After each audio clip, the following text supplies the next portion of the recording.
Welcome to yet another edition of the Stats and Stacks podcast. For today, we're going over UFC. I don't even know what we're on this one. UFC Vegas 95, I believe. Tybura versus Spivac 2. First things first, make sure you smash the subscribe, give a follow over on Twitter, over on Instagram, over on TikTok, wherever there's social media. There's a Stats and Stacks podcast. We had Sam Page come through as a dog, and that was the only dog that hit. The other two that were posted did not hit. The over-unders, one of them hit, but both locks hit, and that's what matters at the end of the day. It was a weird fight card. It was a good fight card. It was kind of what was expected, and at the end of the day, we made money, and that's all that matters. So this fight card is trash. The ones before a pay-per-view and after a pay-per-view are usually god awful. And this is no different. And this card is cursed. It's had like 6 different fights get canceled. It's down to just 10 fights right now. But we're going to work with what we have, work our way through this card, and find some way to make some money on this curse card. So let's just go ahead and jump into the very first fight of the night. A lot of rematches, including the very first fight here. Just an overall weird card. We have Stephanie Luciano at minus 170 going against Talita Alencar at plus 140. Over under set at 2.5. Over 2.5 at minus 270. Under 2.5 at plus 200. Let's start with Alencar. Alencar is really good at Brazilian Jiu Jitsu. Her wrestling's okay. She trains over at MMA Masters, where they're pretty decent wrestlers. She's 33 years old, so she's not really a prospect. Her striking is kind of reminds me of like Mackenzie Dern striking looked much better last week, but the same thing. She's just really aggressive. She's not very good on the feet. She just shows a lot of aggression and hits decently hard. It's something she's clearly working on, but she is pretty low volume. She's pretty hittable when she is on the feet. And the biggest problem I have with her is her cardio. Her last fight was her UFC debut where she fought Ryan Amanda. God, I think Ryan Amanda is really good, but she is 0-2 in the UFC off of 2 split decisions. And I thought Ryan won both. She lost to the Wushu Master, her last fight, and then the fight before that, she lost a split to Alencar. And I truly think Ryan won. But it is what it is. She just continually loses split decisions. But we're here to talk about Alencar. She got the dub. I don't think she deserved the dub, but she got it. And then the fight before that, she fought her opponent this week, and Stephanie Luciano has not been a long time. It's only been a year, and they're already running it back. First fight was very simple. Alencar went out there and took her down at will round one, controlled her, looked very good on top as a Brazilian Jiu Jitsu world champion, of course. Second round, she took her down early, but started to get a little tired. It was Dana White Contender Series. You usually need a finish to get a contract. She went all out, guns blazing, and definitely started to gas out.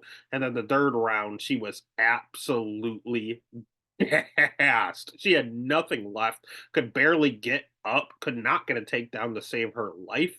And when she did have to stand up after getting a failed takedown, she like was barely getting up.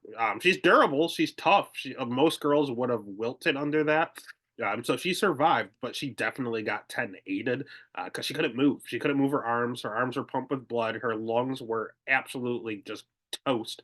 She had nothing left to offer. So she won. She dominated round one. She got tired round two and got killed round three because she had nothing left to offer. On the other side, we have Luciana, who's only 24 years old. She's super young. She has an 8.5-inch reach advantage, which is extremely significant, especially being the better striker.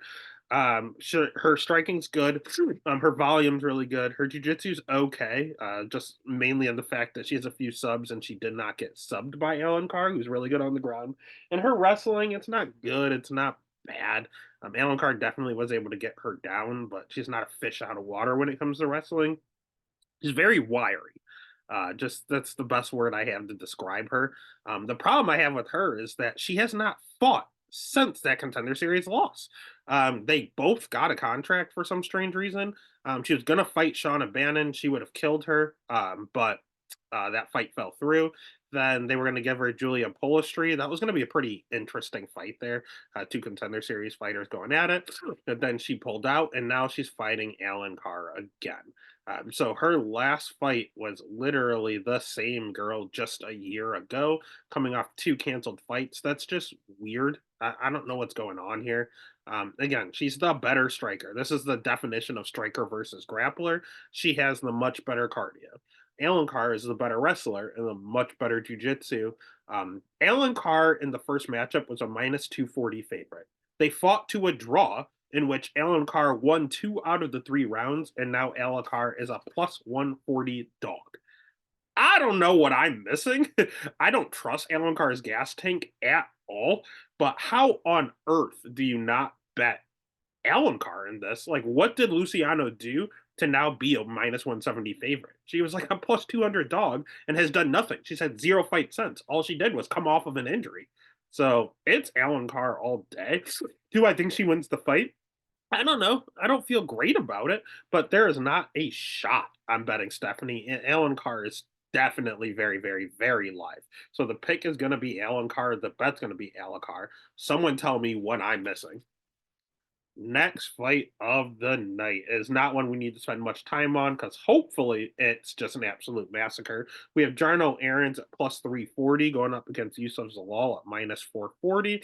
Over under set at 2.5. Over 2.5 minus 230. Under 2.5 at plus 115. Let's start with Aarons because it's actually someone I like for some strange reason. I bet him in his UFC debut against William Gomi. I bet him in his next matchup against Sung Woo Choi.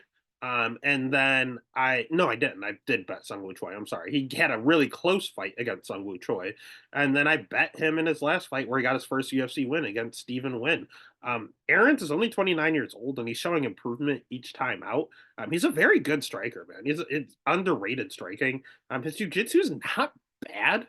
It's not great by any means, but he knows what's going on the ground. We saw him slap up a really quick triangle against William Gomi. We saw him almost get Sun Woo Choi out of there. Like the guy has some subs on his record. He's not a fish out of water. He's pretty decent on the ground, but he's predominantly a striker. He has good cardio. He'll go a hard 15 minutes. I really like his striking a ton. I think he's a really good fighter. I love the guys that are really good striking, but it's dangerous if you take them down to the ground because it's just nonstop excitement. Whether it's a stand, whether they stand and bang, or you take them to the ground, there's gonna be some fun stuff going on, kind of like a Steve Ursig R type, just where they're dangerous either way you take them.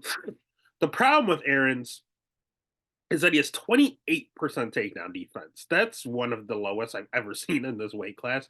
Dude can't wrestle to save his fucking life. Like, it's terrible. Like, it's really, really, really, really bad. So if he finds someone that can wrestle and is competent on the ground, and he's good on the ground, but he's not like a crazy threat. He's not someone where you go down to the ground and you have to mind your P's and Q's at all times. It's not like he's fucking Mackenzie Dern or just random people on the Verna Jandaroba. Like you just got to be very, very careful on the ground. That's not him. He knows what's going on, but he's not crazy. He's predominantly a striker. He's good at it, but he can't show it because he has 28% takedown defense. Everyone just takes him down at will. So if you can wrestle, you can beat Jarno Aarons. A la Yusuf Zalal, the GOAT. I love Yusuf Zalal. We talk about Kevin Holland during COVID, where he fought like 5 times during COVID, and he shot up the rankings, and everyone loved Big Mouth during the COVID period. People don't talk that there were two. Yusuf Zalal had a million fights during COVID. He was fighting every other weekend. He was super young. He was only like 23, 24 at the time, and he was getting a ton of wins, and he was doing it a lot of ways. He's a very good striker. He's a sneaky good wrestler. He's very good on the ground. He has really good cardio. He's one of these guys. He's at a good camp at Factory X Muay Thai, training with the Goat Raw Dog, training with Chris Gutierrez, who's on this card. Like, he's got a really good camp. He has literally no holes in his game. The only hole he has is that he has no power. He's not someone that hits decently hard. He's a little bit of a decisionator. And as you go through the UFC run, Austin Lingo, again, this is during COVID. Look at these 2020, 1, 2, 3. He was scheduled to fight 4 times, or no, he did fight 1, 2, 3, 4. He fought 4 times in 2020 in the UFC. He was another COVID hero. The Sam Pages, the Kevin Hollands, the Charles Johnsons. You just see a card and you figure one of them are going to be on the card. That was Yusuf Zalal. And then he got cut after going on a little bit of a losing streak. But have you seen the names? He fought Ilya Tapora in Ilya's debut match and was a favorite in the matchup. People didn't know how good Ilya was. We fucked around and found out. And Ilya's going out there killing everybody. Ilya was gassed fighting Yusuf Zalal. He had to resort to his wrestling and laying and praying because Yusuf Zalal was giving him fits on the feet. We have Sun Woo Choi, where that one didn't age well. What people fail to mention is that he took that fight on short notice. He had 4 fights in the calendar year. In order to do that, you're taking short notice fights. So he fought the current champ. He then fought Sung Woo Choi on short notice. He then stepped up and fought Sean Woodson on short notice, who was just like the hugest person known to man. He was actually cornering one of his friends during that fight night and then decided, you know what? I'll fight. I'm in camp kind of helping them train, so I'll just take a fight since I planned on going there in their corner anyway. Baller move. Yusuf Zalal's the man. And he lost a split decision in which I thought he won the fight, to be quite honest with you. He took it on 1 week notice. I thought he won the fight. And it's not like Ilya Tapora's bad. It's not like Sean Woodson's bad. It's Sean Woo Choi's okay. He just has no chin. Not a good look losing 3 in a row, but 2 of them were on short notice, and one of them was against the future champion. And then he decided, you know what? I'm going to try it. I'm going to go down to bantamweight. And he fought Damon Blackshear. Damon Blackshear is a very, very good fighter. And that was also on short notice. Like, he didn't take it on short notice. I'll take it back. But the Ilya and the Damon fights, both were opponent changes. He was not preparing for them, and they were both grapplers, and they came out and they took him down. But you know what he did in the Damon Blackshear fight? He came out and dominated round 3 and got a 10-8 to do a draw. And the UFC said, you know what, kid? You're young. You're only 24 years old. We're going to cut you. We're going to let you develop, and then you can come back. And that's exactly what he did. This little decisionator thing that he had going, he has not gone to decisions since. He went to the regional scene and killed. He got a first round knockout, decision in boxing. He took a boxing match. Did a kickboxing match just to experiment. Got a second round knockout. Then he went back to MMA and got a submission in the first round. And then they called him on short notice. You know he's a short notice king. He's back. He's 27, entering his prime against a ranked contender in Billy Q. I mean, he's like 15, fringe 15, but I think he had a number at the time. And Yusuf Zalal came out there and did what no one expected and dominated. I thought it'd be a close fight. I thought Yusuf was alive. I was just betting the over. Nope. Mr. Decisionator came out and continued his finish streak and finished Billy Quarantino and is the first man to submit him, the first man to finish Billy Q. So this version of Salal, he's always had the talent. He's always had the good fight IQ. He's always had the cardio. He just lacked finisher killer instinct. It's here. It's here now. Yusuf Zalal, someone that could be a top 10 guy in this weight class. He could be a top 10 guy at 135. I've always believed in Yusuf Zalal. I was thrilled to see that he's back.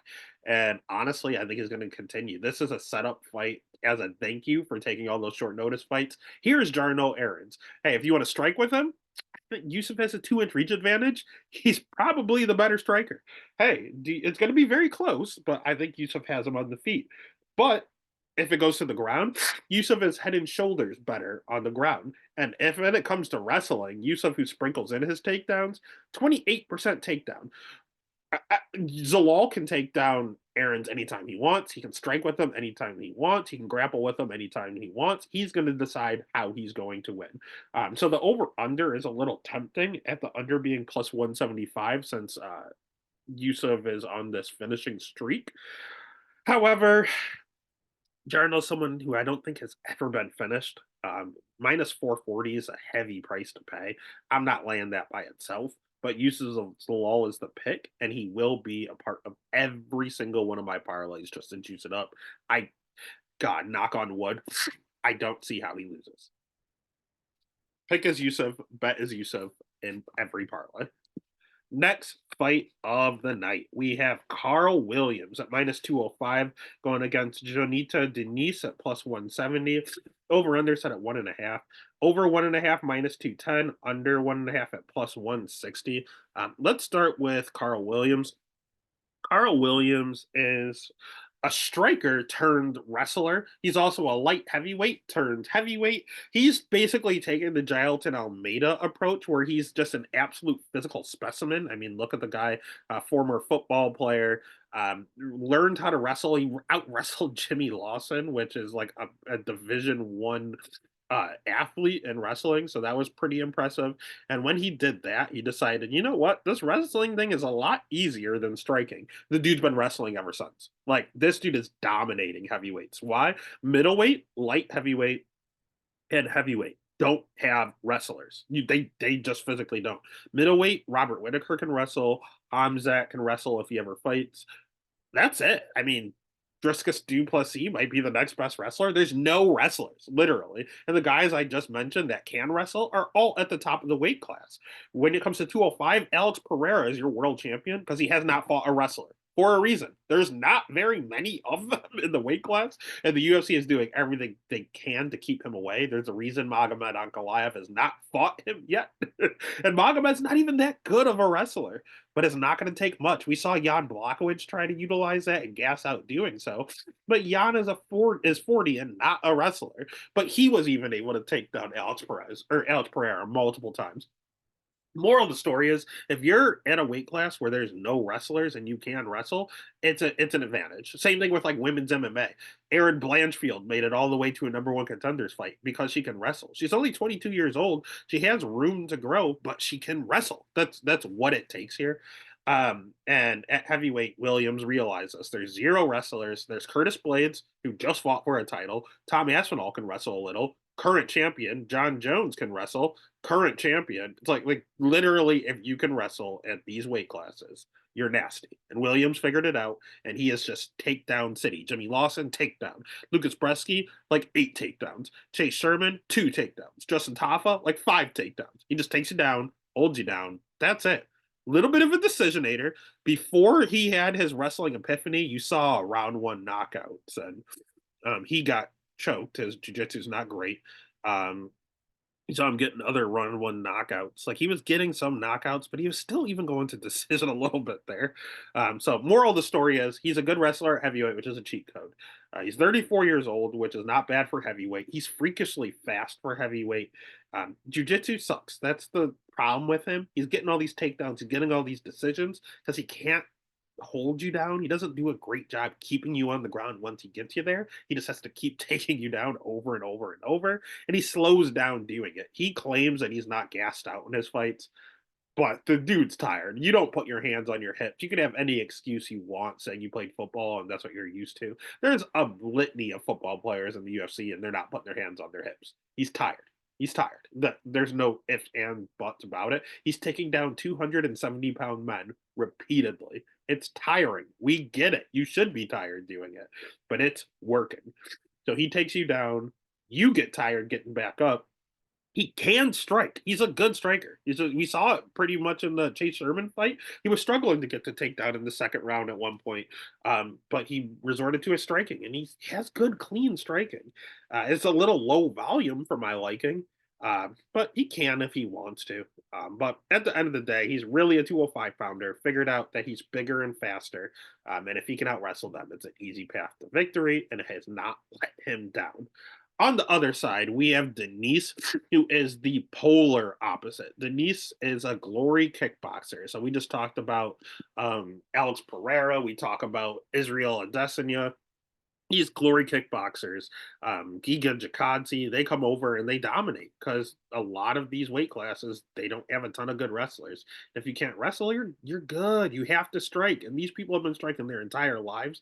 Denise has a ton of power. He's 7-0, but that's because he's trying to do the Alex Pereira shortcut with glory kickboxing, where he's fighting a whole bunch of scrubs. I mean, look at their records: 1-0, 1-0, 0-0, 22-23.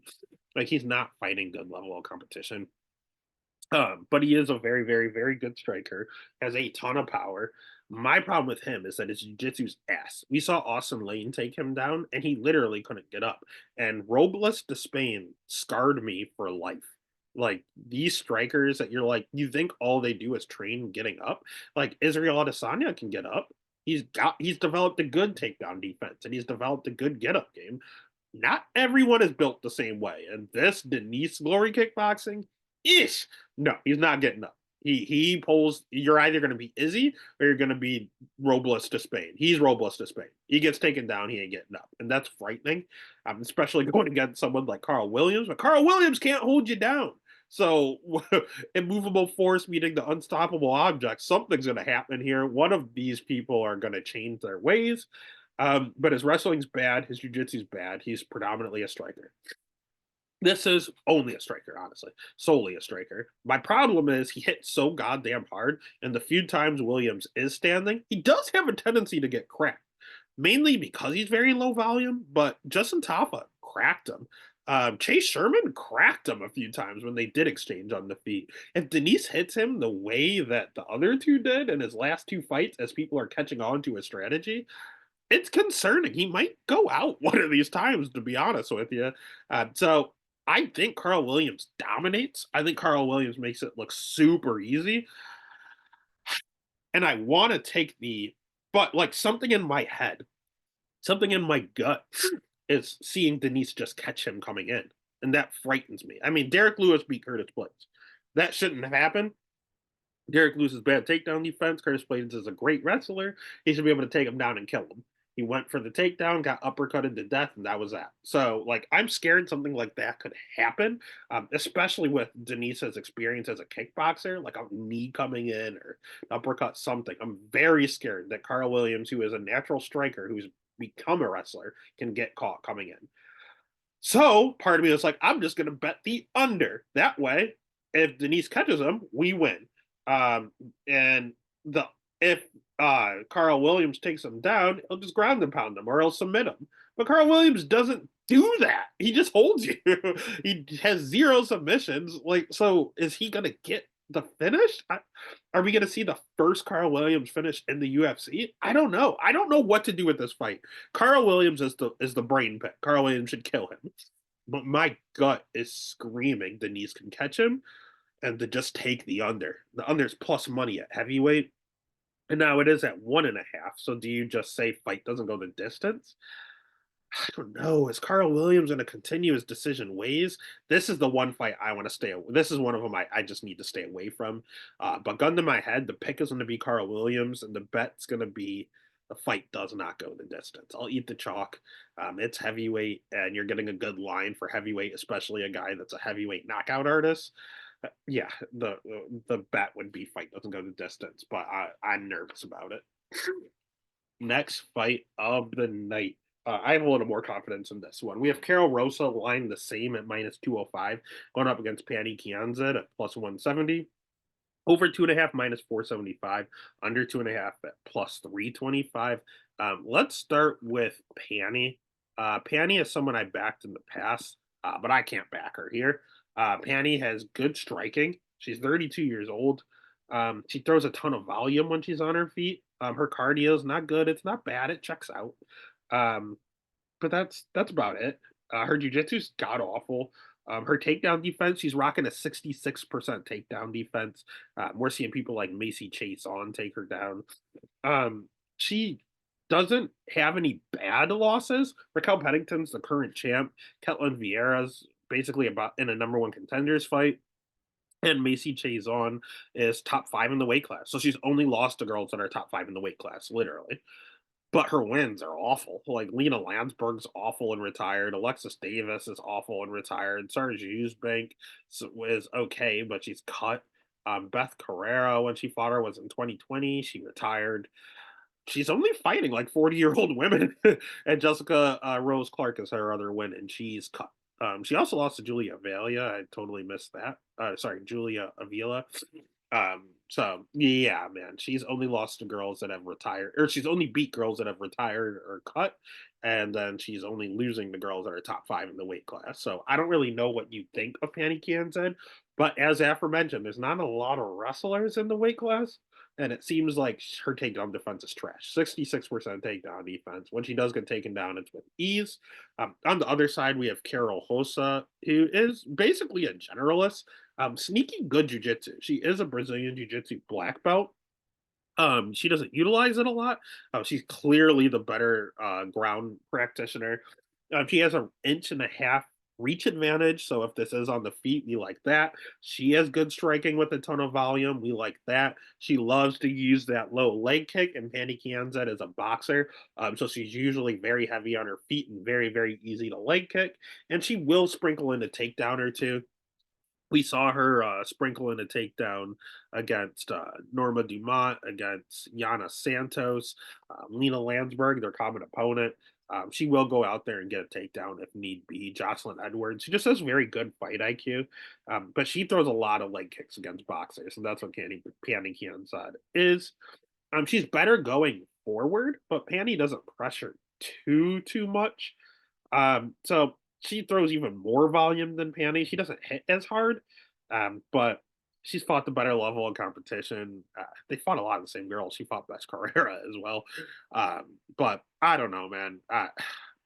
She doesn't have any bad losses. Irene Aldana is a good fighter. Norma Dumont, that was a very close fight. I actually thought she won that fight, and I had money on Big Norm. I love Big Norm.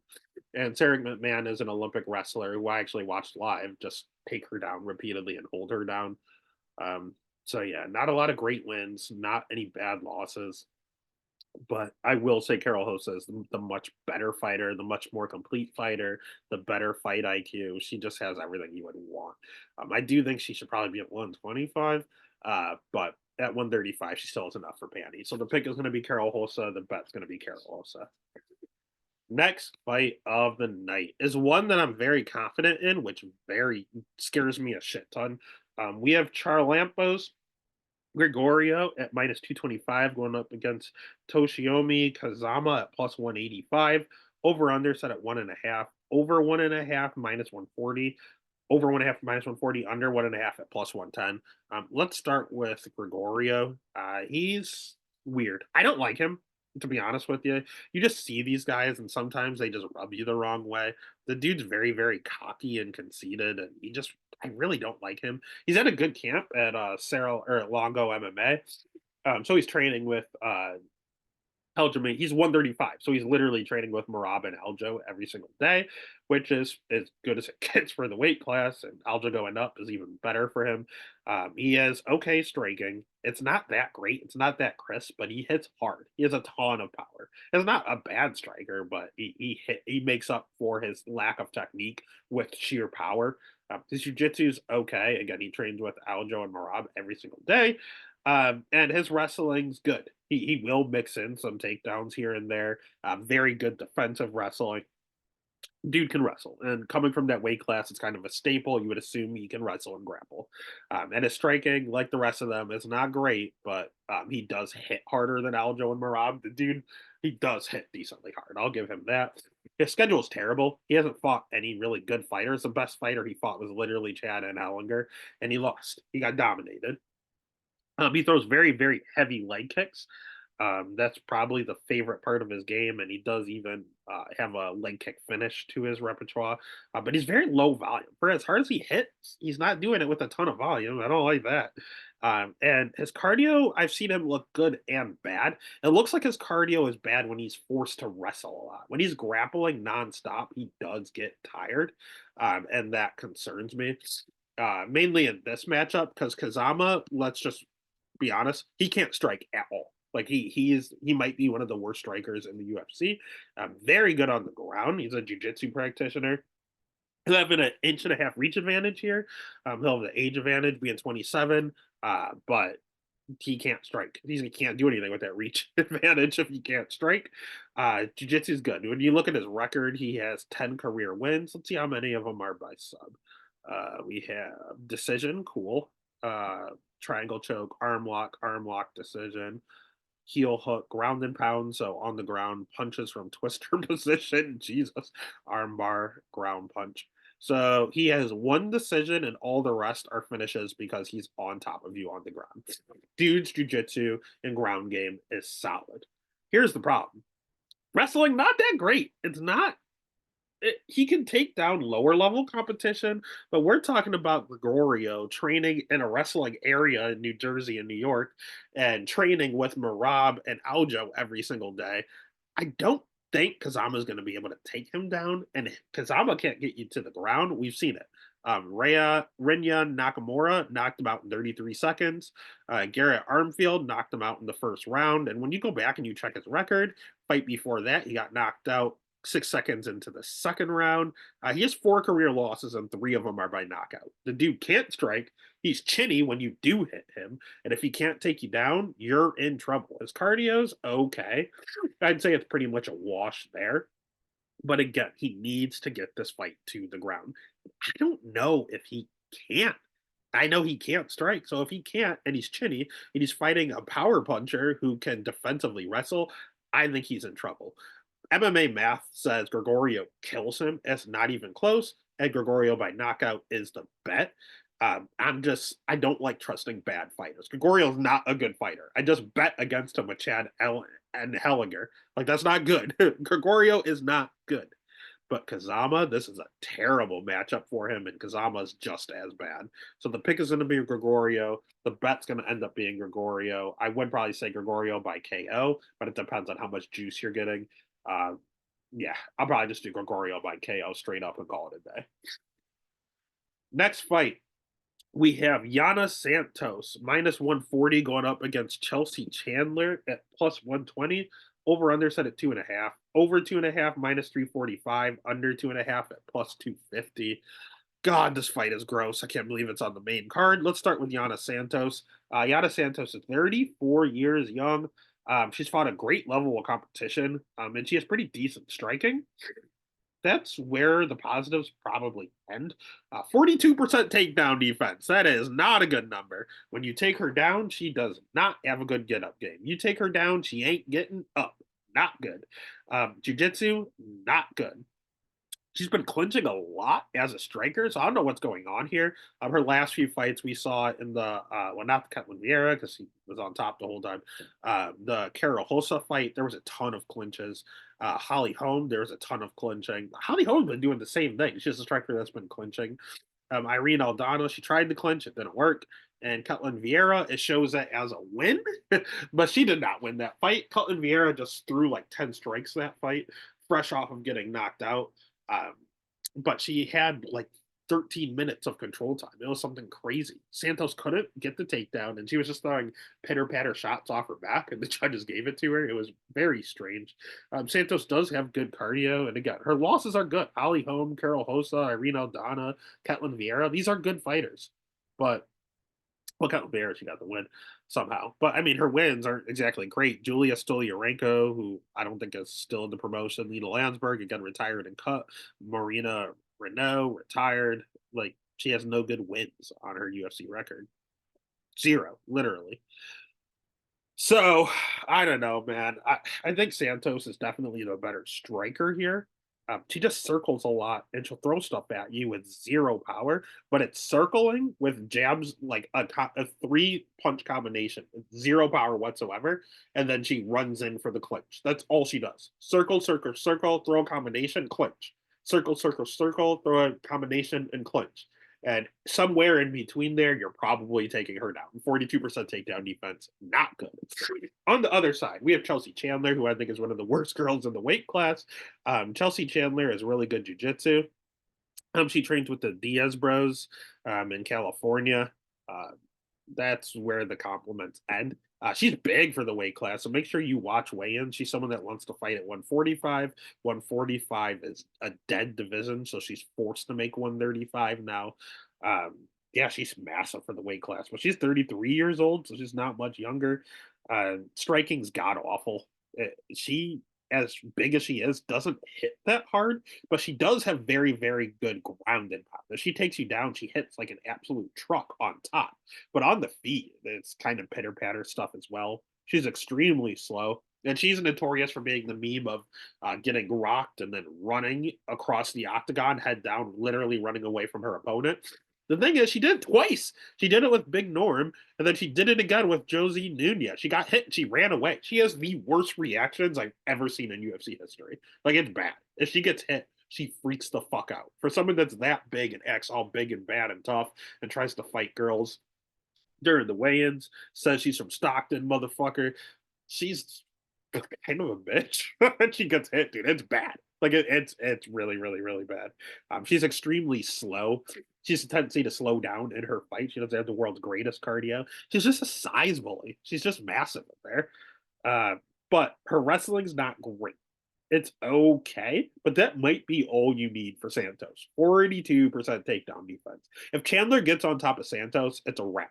She's not getting up. Can Chandler get the finish? Yeah, I think she can. And plus 250, I'm staring at that under. However, Santos doesn't normally get finished on the ground. I'm talking about how she's on the ground and can't get up, but she's also not getting finished. So the right thing to do here is just, although she's a terrible striker, she has good ground and pound. She's the bigger girl. And if Santos goes in and clinches her up like she's been clinching everyone else up, Chandler's twice her size. She might just turn her to the side and then eventually get a takedown. And if Chandler gets on top, the round's over. So the pick is going to be Chandler. The bet's going to be Chandler at plus 120. It's just sheer size and physicality. Next fight of the night. We have a weird one. We have Danny Barlow at minus 375 taking on short notice Nikolay Veretennikov at plus 295. Over under set at 1.5. Over 1.5 minus 220, under 1.5 at plus 170. Let's start with Nikolai. He's someone that was supposed to be on this season of the Contender Series. He's 34 years old. He's 12-4. Has a wealth of experience at King's MMA, which is a good gym. You look at his record, and it's pretty, he has a submission. He has knockout, submission, decision, knockout, ground and pound. He looks very well versed here. Like he can do it all. He's showing that he has pretty decent cardio. He's showing that he has decent power. He's showing that he can utilize his ground game. Everything looked good on paper. And then I watched his fight tape, and I'm just not a fan. I don't think he's that good. I think he belongs on Contender Series, and I'm not convinced he would have won his Contender Series matchup. Um, Level of competition's bad. It's not very good. So that's part of the reason he was getting all of those finishes. His wrestling, he's an OV, so you expect him to be good, especially from what is this? Kazakhstan. Uh, from the area in his name, you think he'd be a good wrestler, but it just wasn't what I expected. It's okay. His jujitsu, it's just okay. His striking's pretty good, but he's pretty hittable on the feet. He loves to move forward, but he's just physically slow. He's very hittable because he's just at a physical speed disadvantage. He just is a slow human being. There's no way around it. And he's a little lower volume as well. And I think part of that is also because of how much he's getting hit, because he's trying to throw, and you can land a two-strike combo before he lands as one punch. Like, he's just that slow. And he doesn't have great head movement. I really thought a lot of this guy reading his stats, but the stats don't match the film. He doesn't look that great. On the other side, Danny Barlow is someone that I try to fade because I don't think that's great. He's that great. He's 8-0. Or is it 6-0? I'm sorry, I can't read. He's 8-0. He's 29 years old. He's still got a lot of learning to do. I think if they push him too fast, he's in trouble. But he's pretty quick. He's pretty athletic, and he might be the hardest puncher in the weight class. His nickname is Left Hand to God, and he earned it, man. And there's a story about him doing those like punch machines, and he's punching it with heavyweights and getting higher scores. Like, the dude hits hard, very fast. 5-inch reach advantage. He has good cardio to go with that power punching, and he had a third round finish in his last matchup. So he carries the power all 15 minutes. He's very quick. And he's very good at countering. So Mr. Slow, Nikolai coming in, marching forward is just asking to get starched. Also, Barlow fought a very similar guy to Nicolay in his last matchup, Josh Quinlan. Josh Quinlan and Nicolay, there's not a lot of difference there, to be honest with you. They're both okay on the ground. They both hit hard, but are very slow. And they both have okay wrestling. And Danny Barlow made it look easy. So I think he's probably going to do it again. So the pick is going to be Danny Barlow. The bet is going to be left hand to God. Then that takes us to a matchup I'm very excited for. We have Jose Chepe Mariscal at minus 230 going up against Damon Jackson at plus 190. The Leech over 2.5 minus 125, under 2.5 minus 105. Let's start with Damon Jackson. Damon Jackson's coming out of Fortis MMA. He's 35 years old, so he's starting to get a little long in the tooth. Have a 2-inch reach advantage.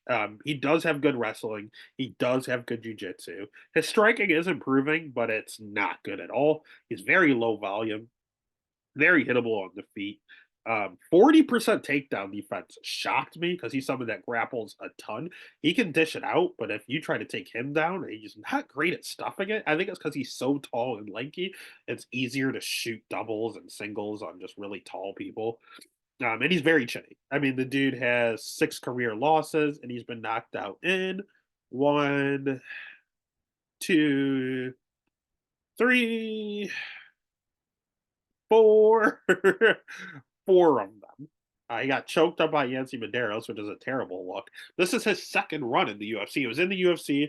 He got cut. They brought him back, and he went on a nice little run. But he's starting to run into hard times here. Split decision over Alexander Hernandez. Hernandez has proven to be a fraud. Lost to Billy Q. He looked decent in that Billy Q fight, but he ultimately gassed out. He does slow up. He does back up when he's on the feet. There's nothing to like when he's on top. When he's on top, or sorry, when he's when he's on the feet, when he's on top of you, he is position over submission. He does have a good jiu-jitsu game. That's what you want. You want him to get the takedown and to slap on that body triangle and sit there. That's how he wins. If you're on top of him, he's not great at getting up. If he's standing up, he can't really strike. If you're a bad wrestler, he will take you down. He'll hold you down. He's honestly Trey Ogden. He is him and Trey Ogden are essentially the exact same thing. Not really good strikers. Trey Ogden has a better chin, I guess. But yeah, not great strikers. Position over submission. I will take you down. I will hold you down. No difference between him and Trey Ogden. On the other side is Chepe Mariscal, which is why he is a lock. Chepe Mariscal is a good wrestler. Chepe Mariscal is the better wrestler. Chepe Mariscal is 31 years old. It's 16-6 because he's fought the who's who on the regional scene. And his UFC fights have been easier than his regional scene. It's weird. He fights an elevation fight team, so he's training with Curtis Blades, with Justin Gaethje, with good fighters over there. Training in elevation, meaning he's in Denver getting good cardio. He has good cardio. He has good wrestling. That's where his base is. He has good striking to accompany his wrestling, and his ground game's decent. I would say Damon Jackson's a better grappler. I will give him that. But Chepe is a much better striker, not even close. And he is the better wrestler. He is someone that's pretty durable on the feet. He has been knocked out in the past, but it was by Joe Anderson Brito. Joe Anderson Brito hits hard. It also shows he got knocked out by Steve Garcia, but that was a premature stoppage. And we all know about how hard Steve Garcia hits. Like, Steve Garcia is an anomaly. There's something weird with him. He has God given power. But it was an early stoppage. And the Brito one, it is what it is. But again, he's fighting these guys on the regional scene. Sean Soriano is a UFC vet, fought on the regional scene. Steve Garcia in the UFC, fight on the regional scene. Joe Anderson Brito in the UFC, fought on the regional scene. Carl Deaton in the UFC, fought on the regional scene. Pat Sabatini in the UFC, fought on the regional scene. A win over Yusuf Zalal on the regional scene. Fought Bryce Mitchell, who's a great contender in the UFC. Fought on the regional scene. Like Gregor Gillespie, who was a top 5 lightweight in the world, fought on the regional scene. Like, why is he fighting top 10 guys before he's in the UFC? He had a long road to get to the UFC. He's seasoned. He got to the UFC, and he is now 3-0 in the promotion. He killed Trevor Peek. There was that weird injury with Jack Jenkins. Then he won a split over Morgan Charrier. He can do it all. The only thing that concerns me is 66% takedown defense. I did say he's the better grappler or wrestler. I stand by that. But if he does get taken down, he has a very good get up game. I would say that we'll call it, what's his name? How did I forget it? Bryce Mitchell is a much better grappler than Damon Jackson, and he was able to perpetually get up from Bryce Mitchell. If he can get up from Bryce Mitchell, he can get up from Damon Jackson, and when they're on the feet, he's going to kill him. So the pick is going to be Mariscal. The bet's going to be Mariscal, probably by KO, but I can just parlay him at minus 230. Those are good odds. Take advantage of it. Next is our short notice co-main event of the evening. Like I said, this fight is cursed. We have Quang Lee going up against Chris Gutierrez. This fight was announced today. Today's Tuesday. It was announced today, so yeah, there's no odds on there. It was announced just a few hours ago. I did really quick film study on Lee. This is going to be a massacre. He's 32 years old. He's 8-0. He's fought the world's worst level of competition. He's making his debut on short notice. Now, he was supposed to fight on the Contender Series in September. I think he was on the September 7th card. But that's a month from now. He wasn't in peak shape yet. There's peaking in the UFC and your fight camps. He didn't peak yet, but he was in camp, so it's not as short notice as you would think. But again, he's fought nobodies. He's been knocked out and submitted multiple times on the amateur scene. So don't let that 8-0 fool you. He was getting killed in amateurs, started taking cupcake matchups as a professional as 8-0, but they're literally terrible. He's okay striking. He's okay at jiu-jitsu. His wrestling's god awful. He has a 3-inch reach advantage here, which is nice. But yeah, man, I was not impressed with anything I saw. Like, no, he's not a good striker. It's not. He's a terrible wrestler, and his jiu-jitsu's okay, but he can't really get it there. He kept getting taken down. On the other side, we have Chris Gutierrez, who's I think he's still ranked in bantamweight, which is tough to do. He trains at Factory X Muay Thai over with Raw Dog and over with Yusuf Zalal. He's a very, very, very good striker. Very kick heavy. If you want to think about like Shara Bullet last week fighting Michael and Jacek, who just threw nothing but kicks and like threw kicks as jabs. Chris Gutierrez, that's what he does as well. He has good volume to do that. He has good cardio to do that. 69% takedown defense. I wish it was a little higher, but it's high enough for someone like Lee. His jiu-jitsu's okay. It's not great, but it's good enough for someone like Lee. He's fought the much level better competition. He's very, very, very hard to hit. And if you pressure him, that's okay. He likes going backwards. He actually kind of prefers to go backwards. So yeah, when it comes to grappling, it's pretty much a wash. When it comes to wrestling, it's pretty much a wash. When it comes to standing, it's Chris Gutierrez and not even remotely close. So the pick is going to be Chris Gutierrez. The bet's going to be the full camp ranked Chris Gutierrez, and this should be an absolute massacre. Next fight is the main event. If you haven't already, what have you been doing? Smash the subscribe, hit that like. Make sure you share this video, give a follow over on Twitter, Instagram, TikTok, wherever there's social media.